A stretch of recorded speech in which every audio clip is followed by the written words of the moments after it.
సద్గురు జగ్గి వాసుదేవ్ గారు ఒక యూనివర్సిటీకి వెళ్ళినప్పుడు అక్కడ యువత నుంచి ఒక యువతి లేచి ఒక ప్రశ్న అడిగింది. ఏంటంటే, మేమున్న వయసు ఏంటంటే ఈ వయసు లోపల శారీరక సంబంధాలు పెట్టుకోవడం అనేది సహజమైన విషయము, మాకు ఆ స్వేచ్ఛ ఉంటుంది, ఇక్కడ మనసులో పరుగులు తీస్తూ ఉంటుంది, మా హార్మోన్స్ ఎఫెక్ట్ ఏమో మాకు తెలియదు కానీ అట్లా జరుగుతూ ఉంటుంది, దీంట్లో తప్పేంటి అని అడిగిన దానికి ఆయన సద్గురు ఈ విధంగా సమాధానం చెప్పారు. ఆయన ఏమన్నారంటే, మామూలుగా మామిడి తోటలో ఒక మామిడి చెట్టు ఎదుగుతూ ఉన్నప్పుడు మొదటిసారి దానికి మామిడి పళ్ళు అది ఆ పంట వచ్చినప్పుడు ఏం చేస్తారంటే దాన్ని ఆ పువ్వు రాగానే దాన్ని తీసేస్తారు. యాక్చువల్గా అట్లా 3-4 సార్లు తీసేసిన తర్వాత ఆ తర్వాత వచ్చే మామిడి పంట ఏదైతే ఉంటుందో, అంటే ఆ చెట్టుకు వచ్చే మామిడి పళ్ళు ఏవైతే ఉంటాయో అవి స్టాండర్డ్గా ఉండట, లేకపోతే ఆ చెట్టు ఎక్కువ కాలం ఉండదట.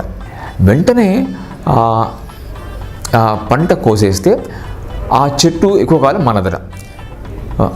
అదేవిధంగా మనుషులు కూడా ఏంటంటే మొత్తం అన్ని సుఖభోగాలన్నీ కూడా కాలేజీ విద్యార్థులుగా ఉన్నప్పుడే లేకపోతే యుక్త వయసులో అనుభవించేస్తే వాళ్ళకి జీవితం అనేది యాక్చువల్గా ముందు యాక్చువల్గా ఒక నిరాశాపూరితంగా అగమ్య గోచరంగా ఉండే అవకాశం ఉందని సద్గురు చెప్తారు. ఆయన ఏమంటారు, don't try to live life too early.